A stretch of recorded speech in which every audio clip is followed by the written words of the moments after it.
Welcome to session 21 of whatever this thing's called. Womp womp. It doesn't help that my notes, the first thing I have written down is the Pickled Quipper. By now they'll be used to you doing that, Phil. Don't worry. Very true. Fables from the Pickled Quiver, not to be confused with Tales from Yes. the Pickled Quipper. So anyway, here's some things that happened. Ilescu was spoken to and confirmed that Gerald was sent to the caves as part of a hazing. But I'm the only one who knows that. Yeah. Okay. So Bardor's the only one who knows that at the moment. The party traveled to the Bellark portion in the northwest of town to seek out the elven bowsmith. Sure, we'll go with bowsmith for now. Bowyer, thank you. Yeah, I knew that was a word. Almos discovered a shop called the Fickle Quiver. The party then met back in the middle of town, and Silvarius explored the mess that is the Foldereth. Something like the town hall, or city hall, I suppose. Saw that there's an awful lot going on there. Went to the records department and requested information on Duarte. Everyone was in good spirits. A meal was had at the Traveller's Respite. Silvarius decided that some training was in order. Claire, Cosette, and Bardor were encouraged to train, and possibly through miscommunication, or possibly through good communication, depending on how you wish to interpret. Claire, Cosette, and Bardor all attacked. I wrote down the term Turple Team, so apparently I write as well as I speak. Turple teamed Silvarius and knocked him down within just a few rounds.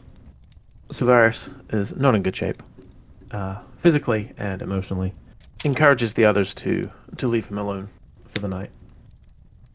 Silvarius retrieves the letter from the shrine and heads down into the cellar of the Shrine of Moradin. And I believe that's where we left off. Makes his way down the stairs and across the room over to the altar. And he unsheaths his sword and lays it down on the altar and places the letter on the far side of the altar. And he kneels down kind of in front of his sword. And he's just kind of got his hands on his knees, sort of in that resting, just almost meditative stance. As he's sitting there, he's kind of eyeing the blade and kind of softly speak. And yet, a second time, I have underestimated. And he looks up towards the ceiling somewhat. Great Marduk, grandfather of dragons, of whom I serve. I believe I owe you an apology. You have given me every road to guide me. T-Dogs, Corindra, Grethan, and all my other brothers and sisters of the Order. And he looks back down to the sword. This is what you warned me of, Grethan. To not let this happen again. And yes, it is fortunate that it happened in the circumstances of a training session. You warned me that after Kedox, this could happen again. Your lessons, I see them more clearly now. The others, yes, they are far more capable than I realized. I mean, I've seen it before. but I failed to truly recognize they are worthy. Now, I see a better path moving forward. I must put faith in them more. Keeping focused on the blade, he stands back up. Bahamut, I have been gifted your breath. I have yet to find your sight. But my eyes are more open. When I need you,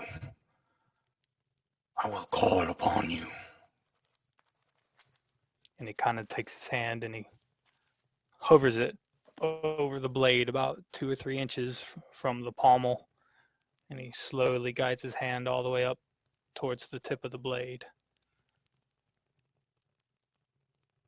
You will rest here until the time is necessary.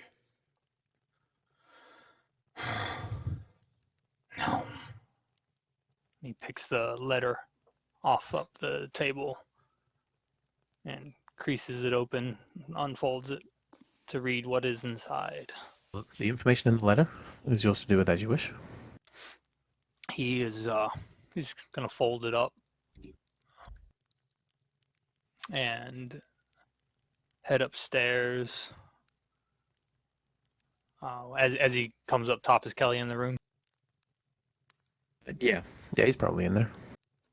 He's just gonna mention to Kelly, Kelly, if you venture downstairs, do not be alarmed by the breath's presence. When I need it, it will be there for. Quizzical look, but doesn't challenge you. Sort of raises an eyebrow, but then nods. he nods back. Good evening. Heading across town, he's just gonna make his way back towards the traveler. How long would you say you were down there? It would have been probably a lengthier meditation, but roughly around about a half an hour. So Claire and Cassette, you join back up with Bardor at the Traveler's Respite. Esker, you staying in the tree, or are you going to come down? If people are going into nighttime mode, I would probably say goodnight fairly early. Get my 4 hours of rest. And then I am going to head out of town in the middle of the night. So Cassette and Claire, you head back. Esker looks like she's propped up in the tree and looks like she's settling in for the night already. Has gone into trance mode. And you think it's probably best not to disturb. So you head inside and you find Bardor taking advantage of the offerings of the house, which, as we know, are pretty decent there. I would try to be on my own at a table by itself. No one has interest in joining you. Fine by me. Hillador, the halfling owner, sort of checks in on you every now and then. I mean, I probably would have gotten the cheapest thing, just, so I could throw a copper at it here or there or whatever. Yeah. And just whenever they come over, I just tap the table. I will order, I guess, 4 drinks. I'll order an extra one for Silverius, assuming he's probably... So you're going to have a really heavy night. 1 tankard, please, and then whatever else they'd like. And you're brought over. At this point, you've already sort of started to establish a usual here. You've frequented rather often since your arrival in town. Bardor, you're known to be a fairly stingy soul anyway, so no one was really expecting you to buy off the top shelf. Yep. Sounds about right. I won't ignore you since you are part of the party. I'll just, raise my tankard or whatever that I have at hand. Yeah, and I try not to look so angry. Real character development. He Dad. turns the frown into just like a straight face of a. It's like it's the forced smile where I show my teeth and it's still terrifying. Does this require a deception roll? Maybe performance. Yeah. Should I roll a performance, Phil, just for the fun of it? Yeah. Sweet. I'm not good at Wow. 17. See, Only a -2. only a -2. You are surprised by the relative warmth in Bardor's face. Relative warmth. Let's not get carried away. Claire does a double take when she notices his face in an unusual position. Yeah, It's it gone. looks like I'm getting a cramp or something. Because that looks at Claire is like, How long are we outside? so how many days should we rub it in Silverius' face that we beat him? Just a couple? Or Well, I do think maybe Silverius is a little more delicate than he likes to let on, so maybe the ribbon we did earlier was enough. It seems a wee bit on the sensitive side. I just say he's seen things, and I'm like staring off into the distance, not even looking at the other two while I sip, and I don't say anything else. Hillador, the halfling, comes over with some refills. Just the three of you tonight. For now, we might have another later. Right, okay. Just making sure. Obviously, want to make sure that all my favorite customers are in good health. Phil, what are the names of the other bar people that you mentioned? Which other bar people? You said there were various other ones that would also bring drinks. I'm really hoping that they're called Alvin and Simon for some reason.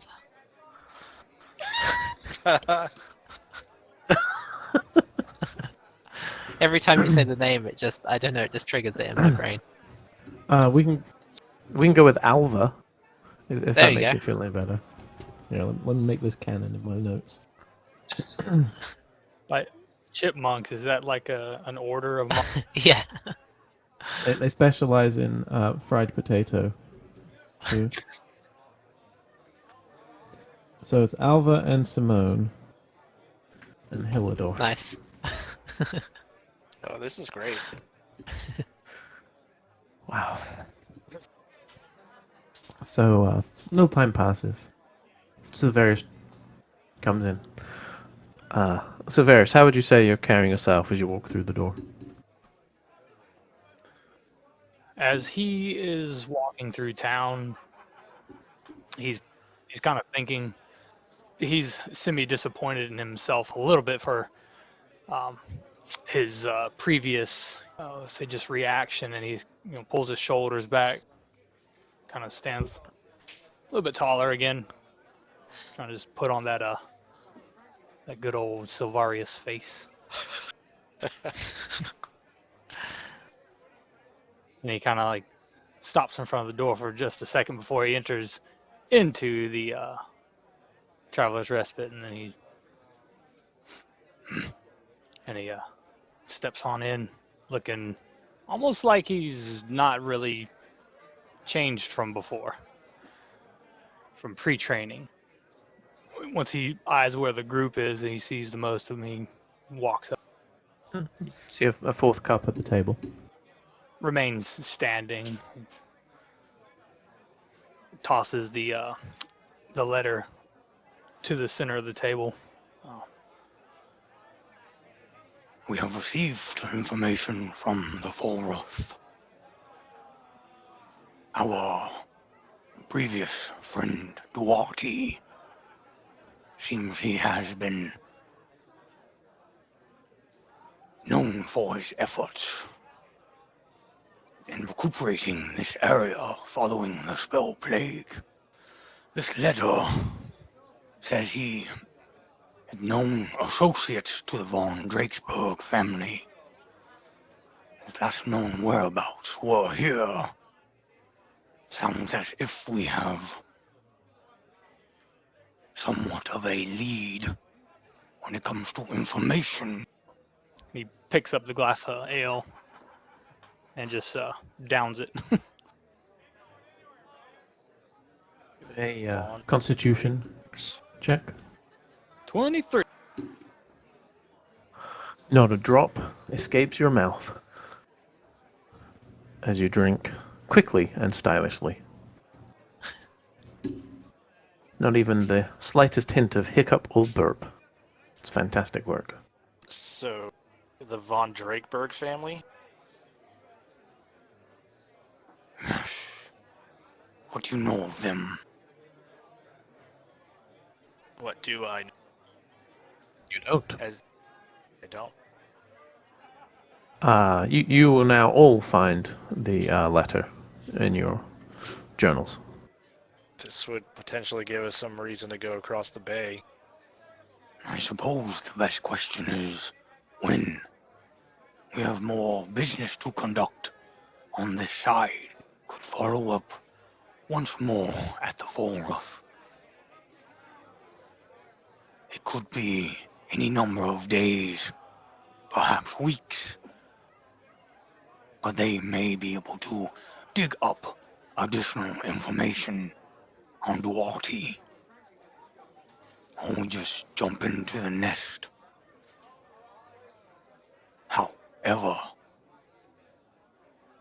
knowing how little we know of Drakesberg,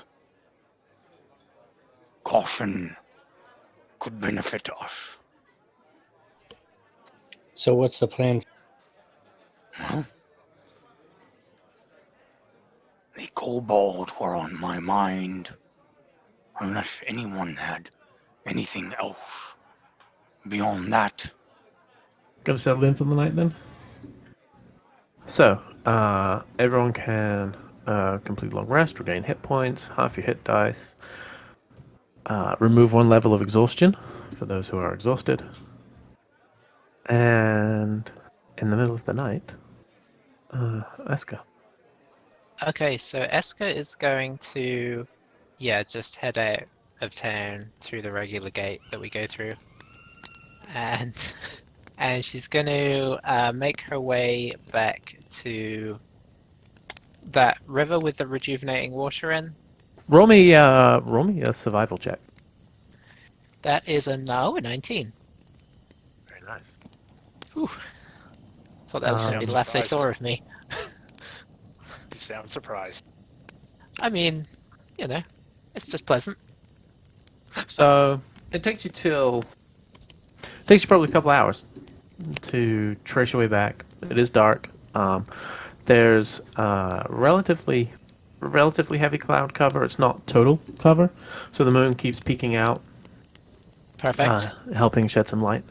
It's slow going as you're working through just your sort of innate sense of the lay of the land and sort of cross-referencing with memory.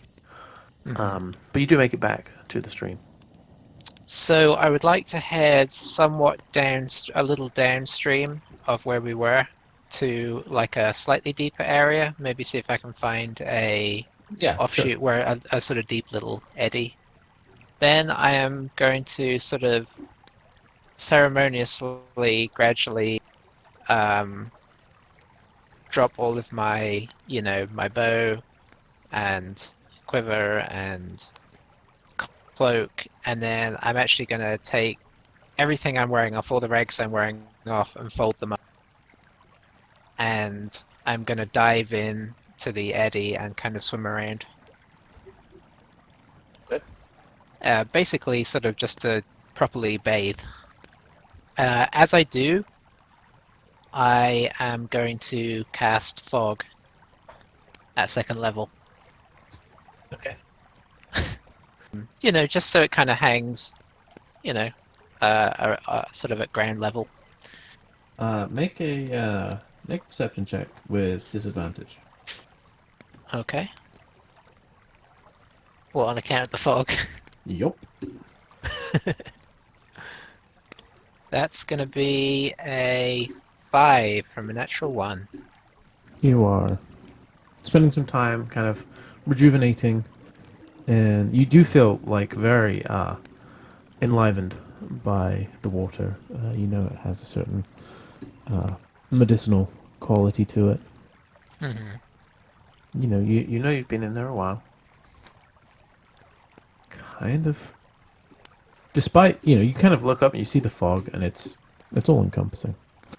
You still kind of get the feeling that you're not alone.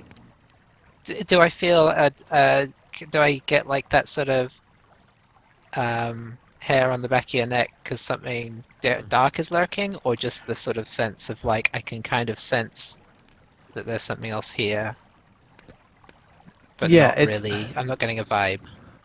Yeah, I wouldn't say you're getting a vibe. You're getting. It's like the silence is too strong. It's almost like you become aware of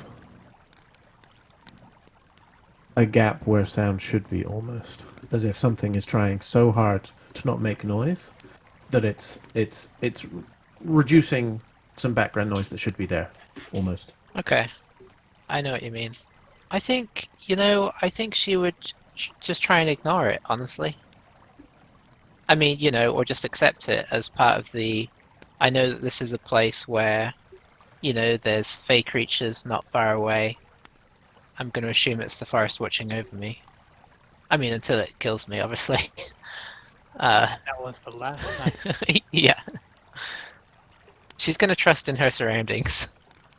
And, after a little while, interrupt me if I am about to die, but after a little while, she would emerge, gather up the rags, and she's going to hold on to them. She's going to kind of like tuck them away in the bag, and she's actually going to change into the nicer, the sort of more regular clothes that she bought at the two halves.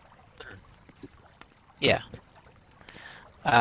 She's going to dress in those clothes, reattach, maybe just kind of like wash the cloak out a little bit, because that was kind of ratty. But then, interesting.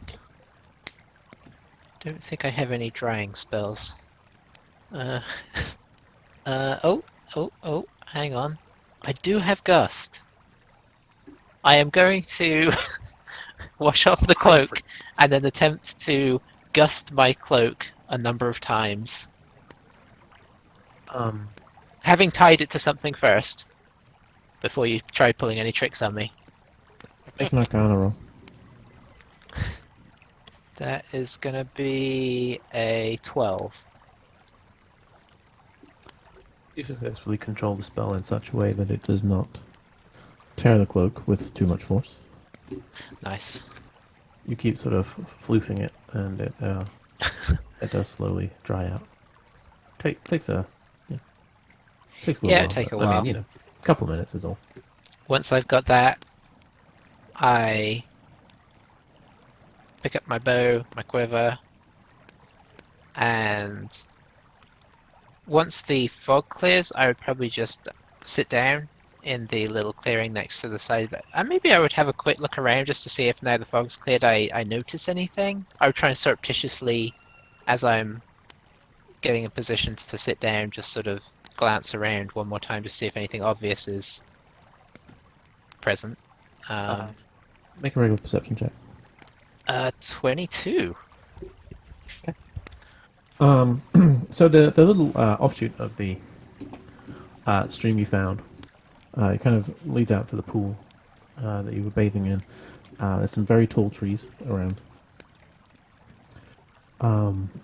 As you kind of glance around, trying to be as nonchalant as possible, sitting very high up in one of the trees, you see an elf. Appears to be wearing a glistening suit of armor of some sort. Looking down and meets your eye. Probably close to 60 feet up in this tree, Mm-hmm. but you kind of lock eyes for a moment. And you see a little smile come across their face. I will shoot them a mind message and say, "Hello, friend. Welcome back. Do I recognize yourself? This Is it that traitor?" looks like Sin. Yes. I will go ahead and sit down, just on the floor on the grass. Mhm. I'm just gonna sit there. Okay. With my hands on my sort of like sat. What would you call it? Like, with my legs tucked under, my hands on my knees, just sort of quietly sitting. A couple of leaps and graceful bounds, and Sin is sitting down next to you. Covers the distance in just one good deep breath's worth of time. That's all it took. I feel I may owe you an apology. How so? You seemed caught off guard by me last time. If I may be truthful, I have had not so positive encounters with your kind. Unfortunately, not all are as well-intentioned as I. Some are more drawn towards their chaotic nature. It is within all of us, but others make no attempt to fight it. I am perhaps beginning to reassess my views little by little. We have a dragon of sorts that I travel with, and though he possesses some of the characteristics I find problematic, I also see some good in him, and that he does not seem to want to destroy for destruction's sake, but that perhaps he wants to do things for good. I try to observe his actions and his motives, and I must admit, he does not seem as dark as I expected. I think you're right.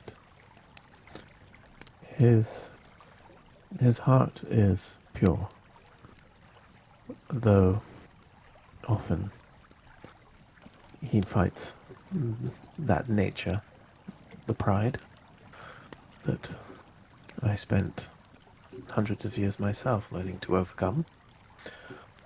It is not easy. Our spirit is strong. There is a certain amount of arrogance that comes from knowing how powerful we are. And though he is not full dragon, the power of dragons runs through his blood. It gives him a strength that others do not possess. As you do not seem intent on destroying us, what are your intentions with us, if I may ask? I was curious.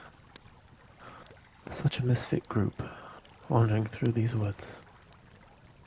I do not call these my home at all, but I frequent here from time to time, pay my respects to Olwen. And yes, when I encountered you, I was It's just such an odd combination of folks. You understand, around here, most often you see folks tending to stick with their own. Maybe in some of the taverns there's a little bit more loosening of those standards, but typically you find halflings around halflings. More comfortable mingling than most, I think. Areas where it feels like you could be in a dwarf citadel. Despite the fact that 2 streets over, everyone is human. And then there were the 5 of you. A mixture of all sorts. And even when you had 2 dwarfs, they seem as unalike as you and your scaly friend. That's probably fair. I am fortunate to have lived this long that I am able to indulge myself a little and watch, you'll forgive the phrase, the smaller folk. Sometimes I wish to just remain like this, but alas, even I have responsibilities and expectations placed upon me. I cannot stay like this forever. Well, despite your disguise, you have been good to us. Despite maybe part of the nature inside you, you have been a friend to us. So I will try best as I can to adjust my outlook, though I cannot guarantee it will be an instant change. I've spent some time very much despising your kind, and Yes. perhaps it is not fair to judge a whole kind by the actions of one, but sometimes when something is so alien to you, it is hard not to do so. I hope that enough time passes that you can trust me before another of my kind shakes your faith again. I know it almost certainly will happen. Such is the way of these things. But hopefully it will not happen before you feel you can trust me at least. I tried to take the lesson from Claire and Bardur. One dwarf is not another dwarf. Indeed. I will be keeping an eye on you and your friends from a distance as best I can. I don't know if you have the power to reach out to me across long distances yet, but when you do, I will answer. I may not be able to offer assistance immediately, but I will answer. Thank you. Perhaps I will work on that in whatever way I can. What I can do is somewhat unpredictable, but I guess I can already communicate over short distances, so maybe it will come. I hope so. And she kind of stops and just looks you over for a second. And I hope I am wrong, but I fear you may not be able to truly be free in life until you have defeated that which did you harm. Well, so far, I believe you're accurate. I don't see why that would change. That is my goal. Until then, I will try and learn and grow to be strong enough, and perhaps do a little good where I can in the meantime. Be prepared. as best you can, for when that day comes, as I believe it will, it may well be the hardest thing you've ever done. In some ways, I hope so. Well, I think I will leave you here. Again, I am expected elsewhere. I look forward to seeing you again soon. Likewise, I can- think. Show me what you've learned. And she gives you a warm smile, gracefully stands, and just strides off into the dark tree line behind you. You sort of left for a moment, sitting on the ground. Yeah, I'll probably spend a few more minutes just enjoying the moon when it comes out. The moon to me is a little bit like the sun is to other people. I enjoy, when it pokes out from behind a cloud. I sort of bask in its glow. Oh yeah. And Yeah. enjoy that. Yeah, I guess it gives me that feeling of communing with my goddess somewhat as well. So I just kind of like effectively sort of meditate and enjoy the situation for a little bit. But then when I feel light begin to sort of creep into the horizon, I will get up, gather my things, and retrace my steps. Okay. Before you kind of get up, you do just kind of like watching, like just sitting and watching, resting at the pool. You hear some loud snuffling approaching the pool, and before you really have a chance to react, you see three huge wolves, as big of wolves as you've seen, step out from cover on the other side of the pool. One of them looks a little injured. It's sort of like trying not to put too much pressure on its front left paw. Two of them, the injured one and slightly smaller one, step straight to the water and start drinking. The third one looks around, locks eyes with you. There's just this moment of you can feel your heart. You feel like it should be going faster. It feels like it's going slower. And you kind of feel, as you're kind of sitting there, your hand reaches down into the sort of the leaf mulch, and you just feel connected to the ground. And the wolf stares at you as you stare back, and then it looks away. After about 10 seconds, the smaller wolf who was drinking stops and starts looking around, and the largest of the three, who had been staring at you just moments ago, bends its head and takes a drink. And the young wolf looks around, barely stops to stare at you. Its eyes sort of pass over you, but doesn't seem to pay you any mind. The injured wolf keeps drinking. And about 15 seconds pass. You just hear this gentle lapping on the far side of the pool. And then they start walking back into the woods. The injured wolf already walking a little bit more confidently.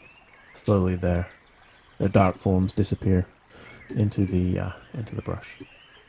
Before I get up, I just kind of grasp the amulet, the pendant around my neck, and just bow my head, and then sort of fade back into the woods myself, I guess. Head back on with a bit more of a spring in my step. You get back to the front gate just as dawn starts to break. There's a little bit of noise already starting in the city, as people are starting to move early. The guards happy to welcome you in. I give them a warm smile and nod. They seem a little surprised. But they, nevertheless, they stand aside, and you're able to head back over to your tree. Yeah, I'll probably sort of climb up till breakfast time, drop down at breakfast, and head on in to meet everybody. Okay. You have like about an hour or so before you know anyone's going to be stirring in there.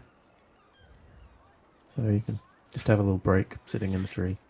Yeah, The rest of you wake. and she would be noticeably different. Like she smelled nicer. I mean, you know, I like to think that she probably didn't smell all that bad because I just sort of have this, you know, imagination that elves generally don't smell too bad. You know, maybe a little earthy, but no, she would look cleaner. Her clothes are now, I mean, they were not extravagant, but compared to what she was wearing, they would be nicer. And I think she would probably have her hood down right now, so her hair would look a bit more composed, and a bit more kind of flowy outy.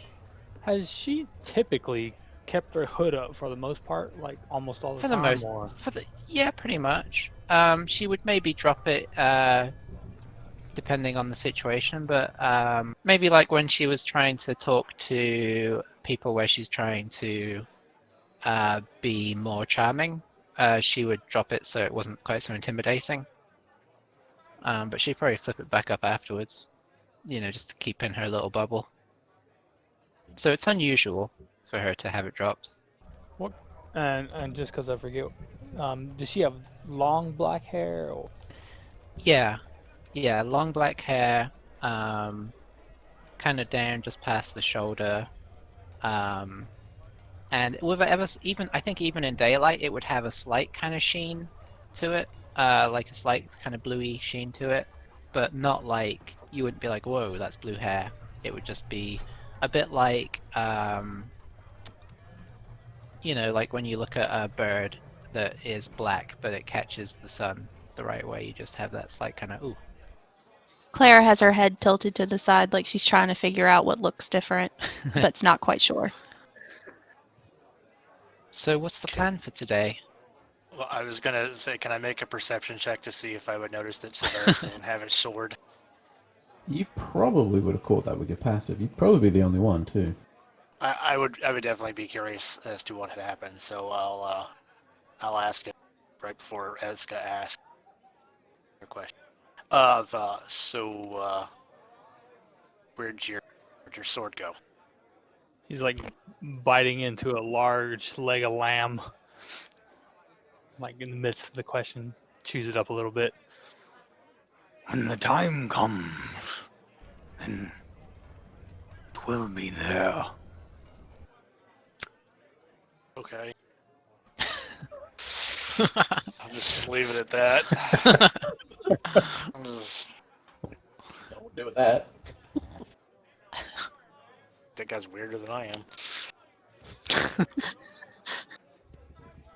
Just Sylvarius being Sylvarius. I think it's Eska's cue to ask a question again. So what are we doing today?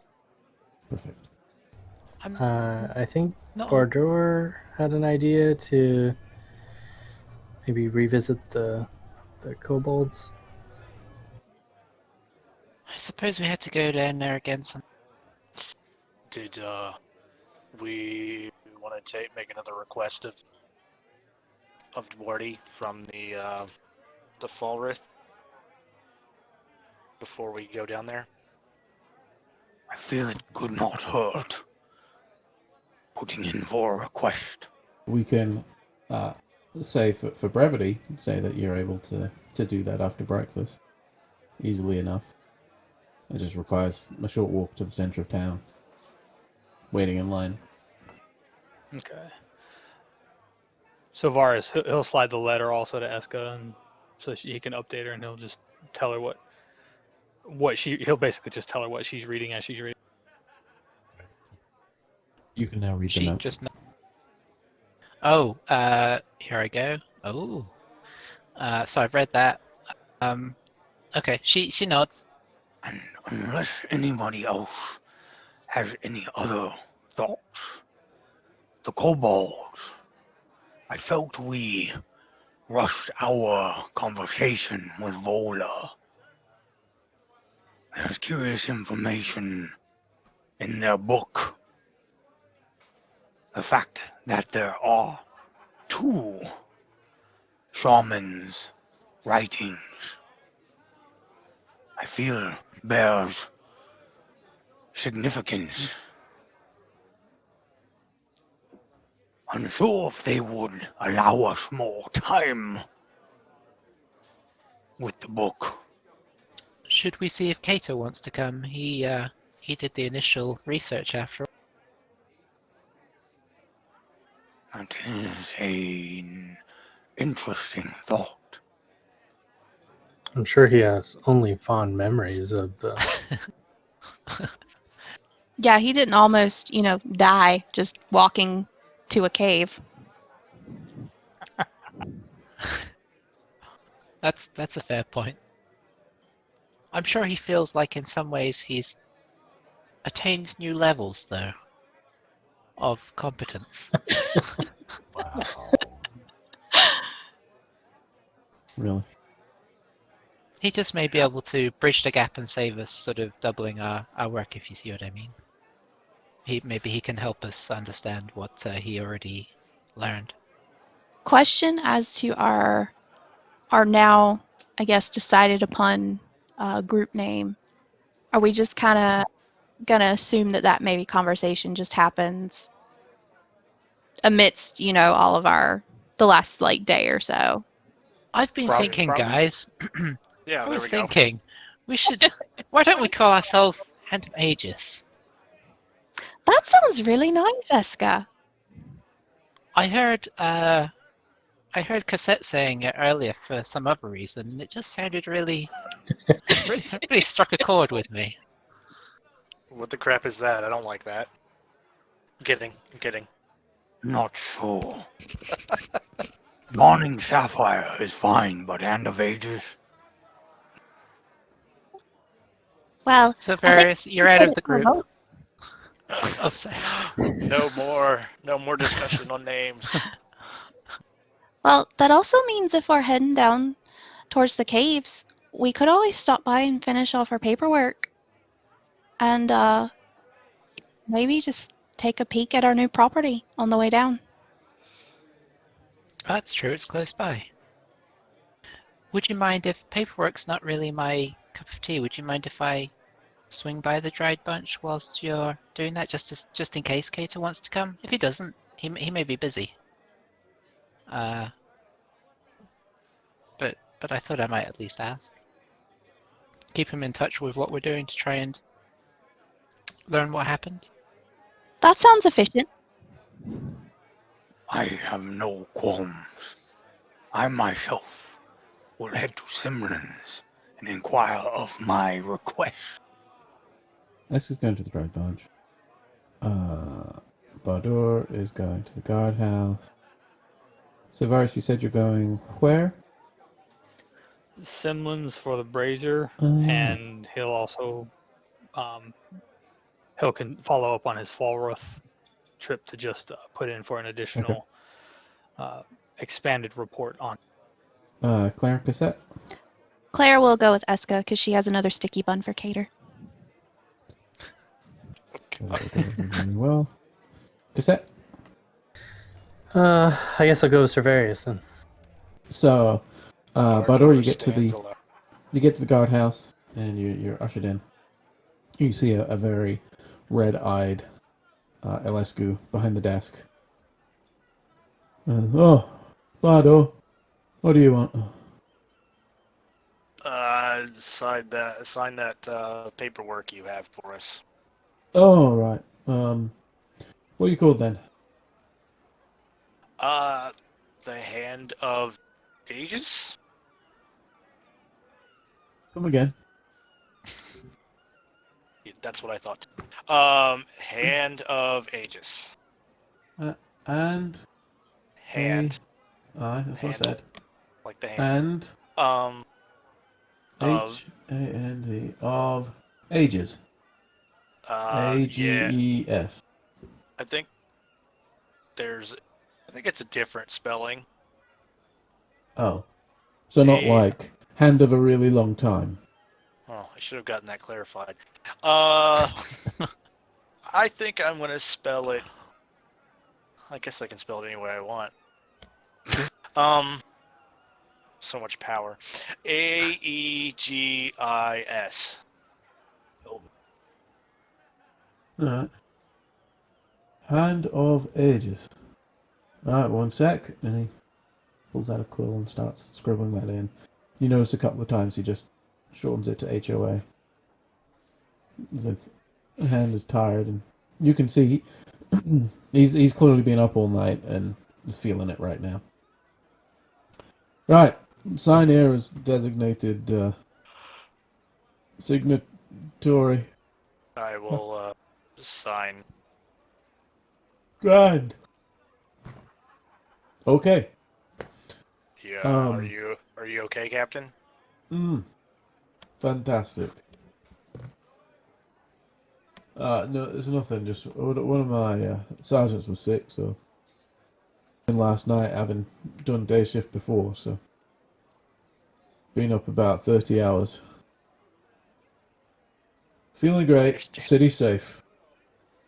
Excellent. His eyes are actually closed at this point as he's saying that. All right. Thank you. And he kind of blurrily folds up the document and hands it to you. He says, right. File that at the Falworth. Property is yours. Congratulations. Thanks. So I guess I'll go over to Falworth and maybe I'll meet other people there. Sure. Lots of people there. Well, yes. I meant from our party. Can I take is there, so I have the document. What does the document say in particular? So, I mean, it is essentially just a deed, for all intents and purposes, handing over the Pickled Quipper and a portion of land around it into the ownership of Hand of Aegis. Personally, I was just kind of curious to know how much land it actually. It's about 3/4 of an acre. So not huge tract of land or anything, but certainly more than the intake's up. At the Dried Bunch, you find Ingfrin. No sign of Cater. Oh, hello. Morning. Sorry, I don't have any potions ready for you yet. We're not necessarily here for potions. We were wondering if we might borrow Cater for the day. Oh. Unfortunately, he is not here. Oh. I needed to procure a few other ingredients for some of these more complicated and experimental potions. He's currently doing a tour of some of the seedier locations in the Harbour District, trying to track down a couple of rather elusive items. I see. I don't expect him back until after lunch. If he doesn't come back with those items, then there's no point in coming back at all. Ooh. Anything you need while we're here, Claire?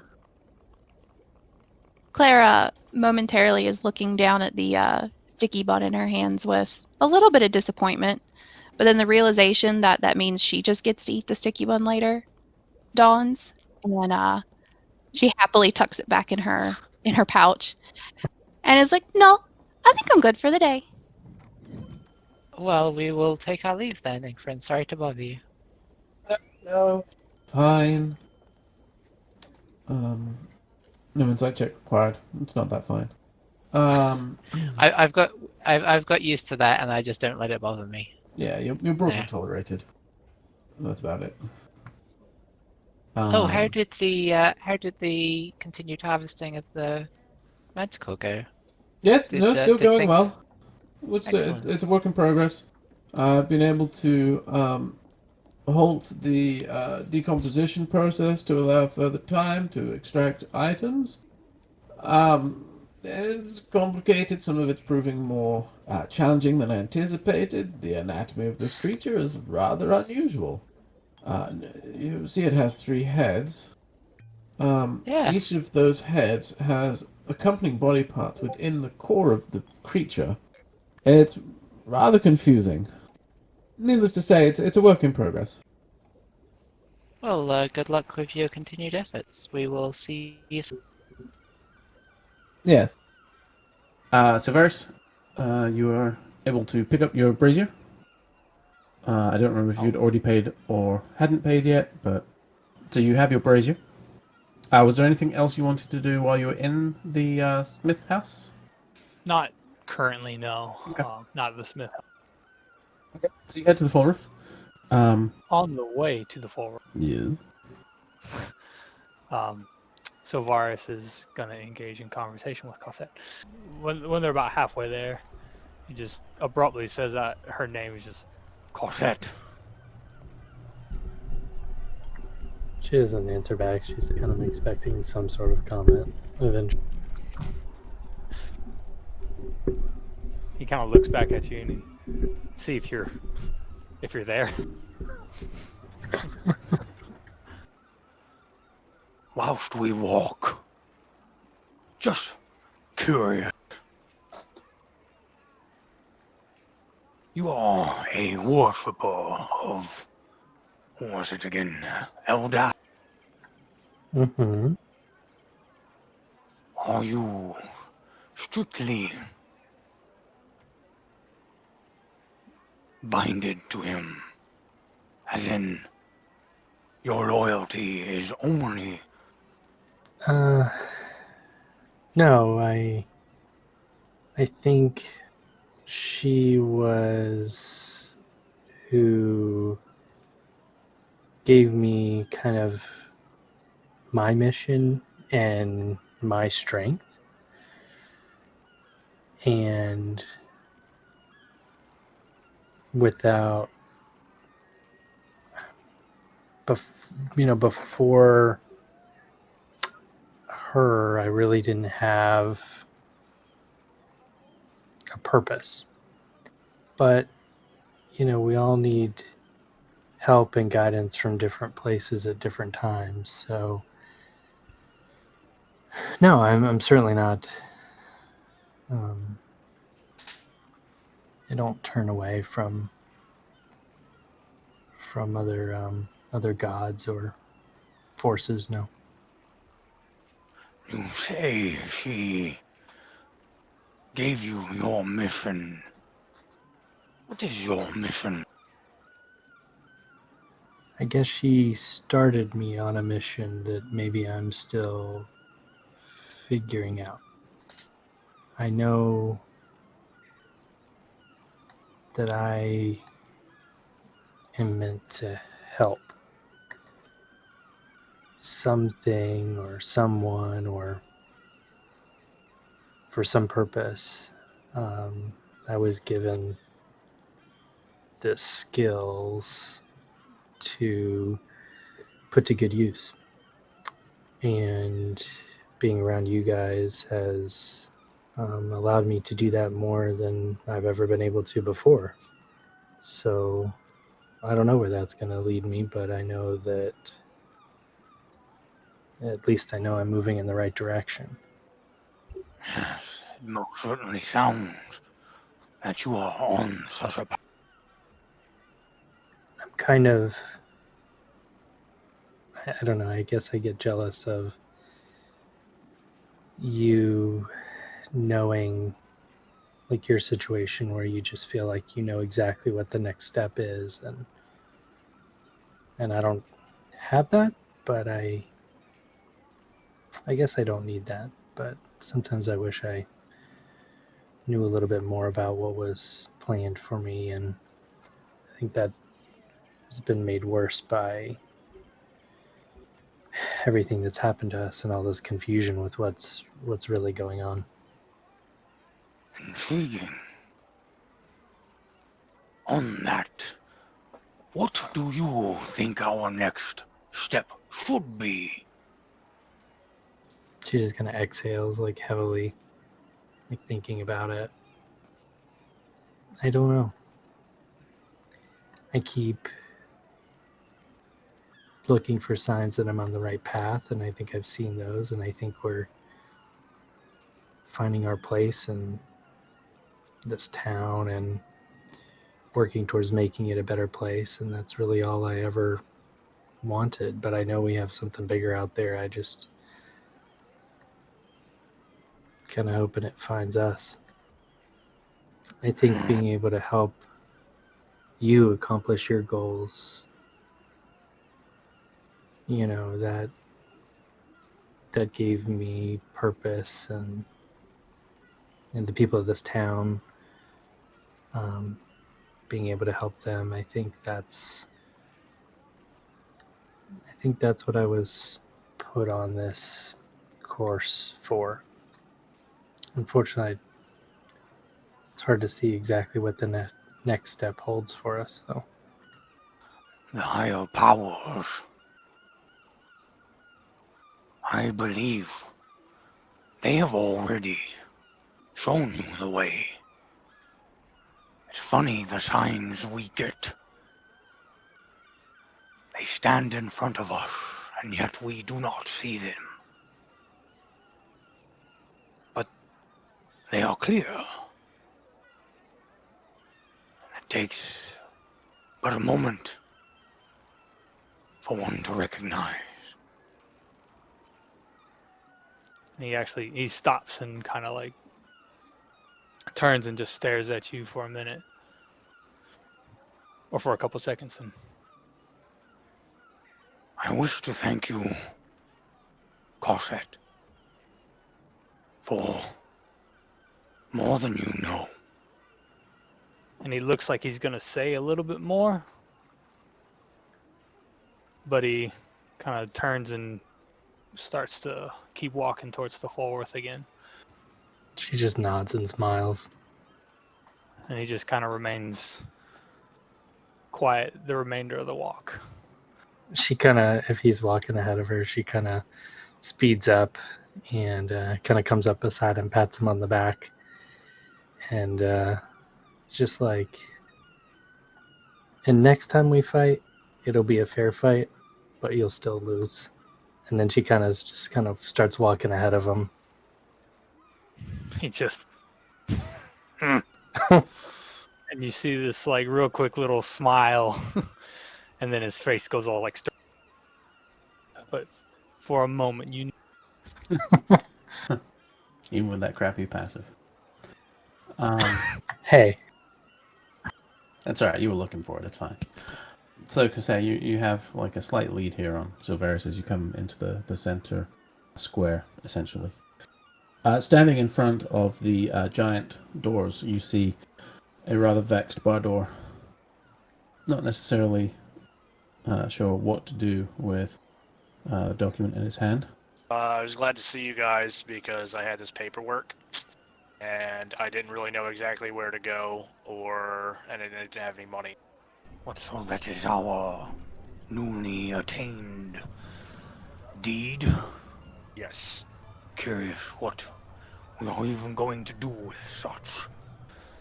And I guess we go and put in our bid for information. I'll, so he's going off to do that. I will, poke around to see if, there's a different place to do filing of paperwork. Yes, there is. Certainly. Okay. So actually, you will both be heading up to the third floor. You can just check with one of the guards, and they say, yeah, you have to go file that in the records office. Top floor. So you kind of make the trudge up. You see the first floor with all the couriers waiting. The youngsters kind of eager to carry a message. Head on up past the second floor, which is just a set of doors that appear to be shut. On the third floor, you wait a moment, and you have to sort of wait in line. Silvaris, you're seen first, so you can place your request. Just gonna walk up to one of the familiar windows and stare at the person. Hello, dear. How can I help you?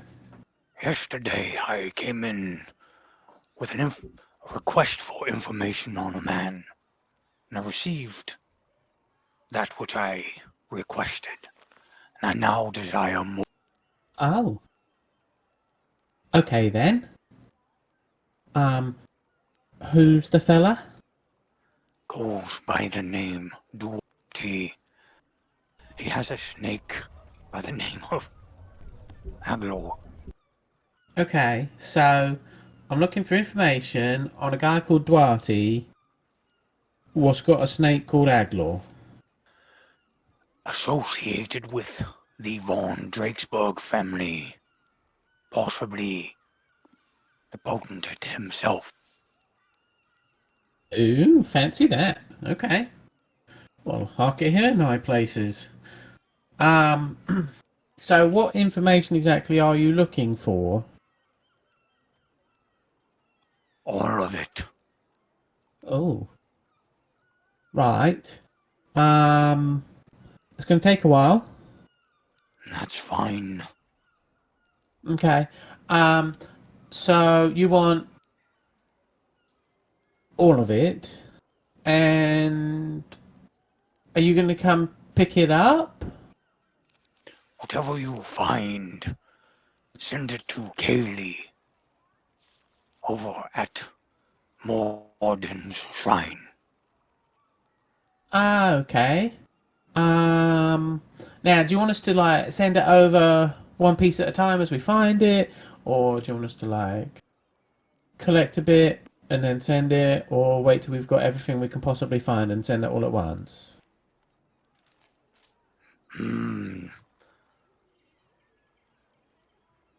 Piecemeal is fine. Okay. Probably going to end up spending more on couriers, though, mind. Inconsequential. Oh. Inconsequential, he says. Fair enough. Just so as you know, they'll probably charge you a copper apiece. Maybe two. Depends. Some of them are cheeky little scamps. Alright. And you said just send it over to the shrine at Moradin, yes? Aye. Right. Okay. All of the information. Shrine of Moradin. Kelly. Got a sister called Kelly. And this is a boy. Oh, no, my sister's not a boy, she's a girl. I know it's often confusing. Yeah. Okay, anything else for you? Very good. Okay. Next then, please. And he walks away. And Bardor, unfortunately, you find yourself next. Oh, I'm next. I'd like to file this paperwork, this deed of. Okay. Let me take a look, please. And she takes it. Oh, no, this isn't a deed. This is an ethereal. That's different. Can I file it, please? Yeah, of course you can. Let me just look it up. Bear with me just one moment. And she steps away. And you see a halfling in rather impractical footwear. Seems to be very high-heeled boot. And she sort of totters over to the back wall. Behind her is just like filing cabinets, as far as the eye can see, basically, in each direction.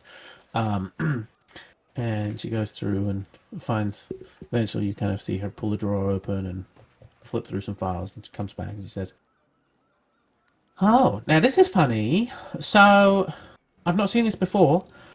So I was going to ask you to pay for it, right? and it's like 200 gold for an official Ethereal. So it's normally 200 gold for an official Ethereal, but it turns out this one's already been paid. Good. So let me just check, make sure everything is to order. What is the hand of Aegis?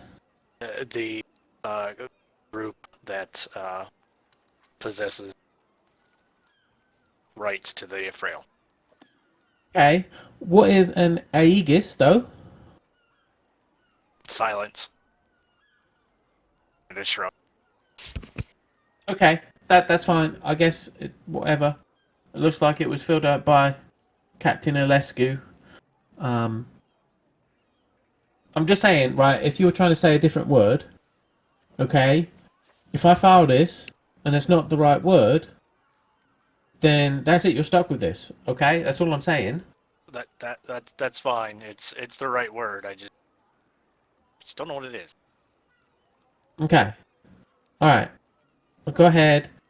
And she grabs a big stamp and pops some ink on it. Stamps in a couple of places.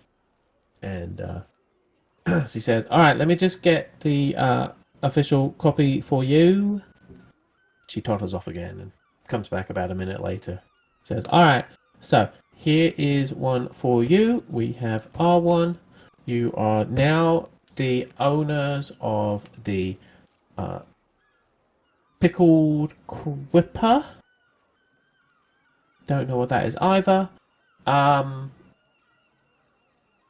Anything else for you today? That'll be all. Thank you.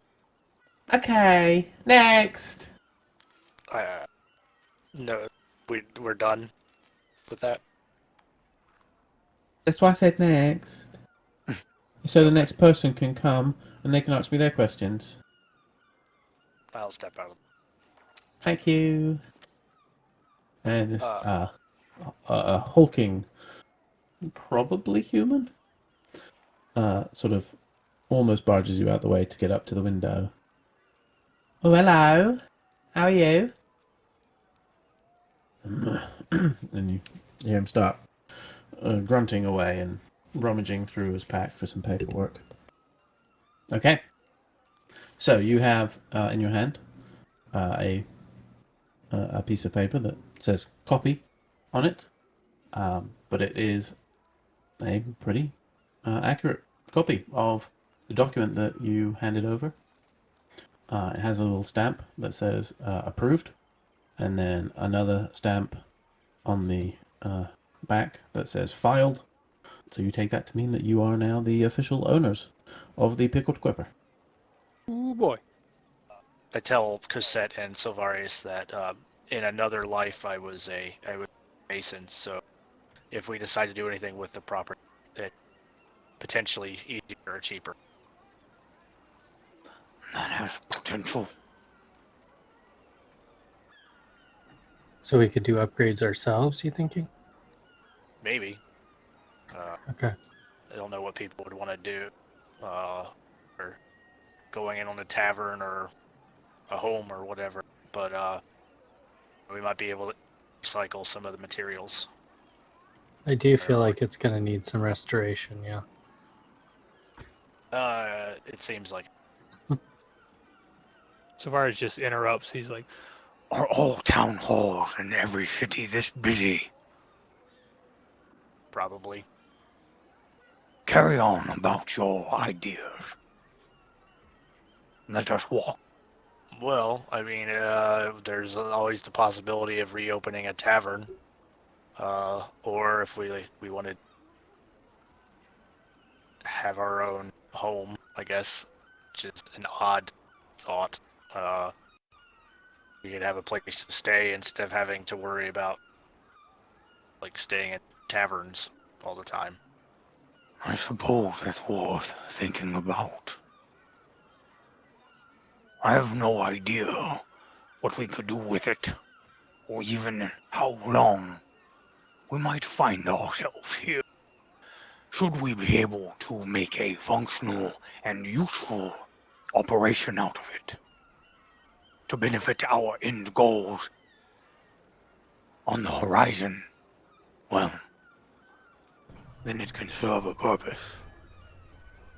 I am personally disinterested in owning a tavern in another life. Might ask Claire. She seems to know a bit more about that. That is true. Speaking of which, where are we to find them? Hello. Fancy running into you here. Surprise. Surprise. We were just coming up And to what of- see if we could find you. Cater's been sent off to the seedier part of town for Ingrin's own personal gains, so I don't believe we'll be seeing him today. Like, you don't think he'll survive? Oh, today. Okay. Oh yeah. Well, And that was the last we. I was worried as he was describing the job, but yeah. Death by errand. I mean, it wouldn't be the first person Ingrid had sent to their death. That's Then it's suspicious. Maestro. But it also wouldn't be the first time Cater died. That's true, yes. The combination of the two is I don't know why we didn't see it sooner. It was bound to end in destruction. But no, it sounds like it may just be us heading down to the caves, sadly. We'll just have to fill him in later. does he care? I'm curious about that. I don't know whether or not he cares, but I think I still care about what happens to him because when we were all on that cliff top, Duarte did say he included all of us in what he said. So I feel like keeping him at least close and somewhat informed of our progress may not be a bad idea. I don't know what part he might play, but he was there with us, and he was included. You just see Solaris nodding along to that. He may be more comfortable than the rest of us currently, but the time may come where we have to pluck him from that comfort. We shall see. So you guys heading out of the city towards the Pickled Quipper and then onto the caves? Just I think so.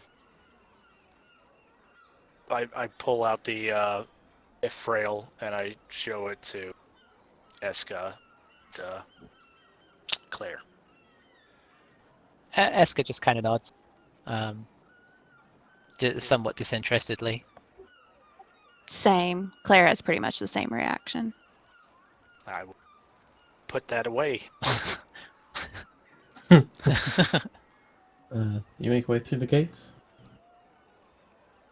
Heading I south? guess so, since nobody just seems to really be interested in the pickled Quipper. I'm like, ha ha ha.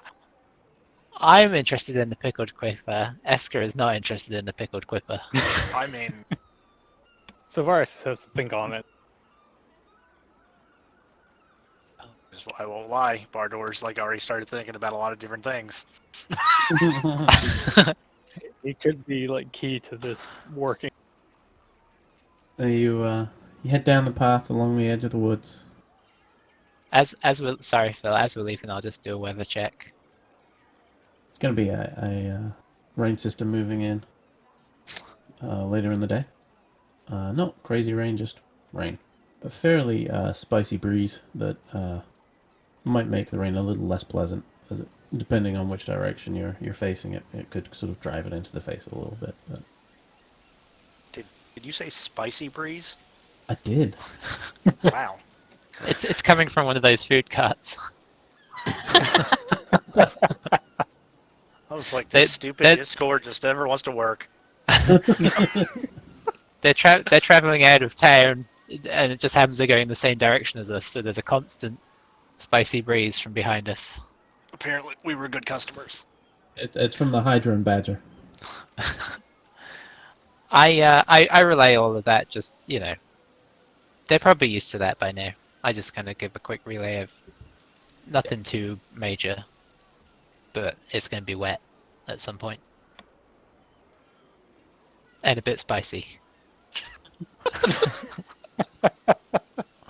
So you walk down the path a little ways, and you come across the remains of the Pickled Quipper. A little bit shabbier than you remember.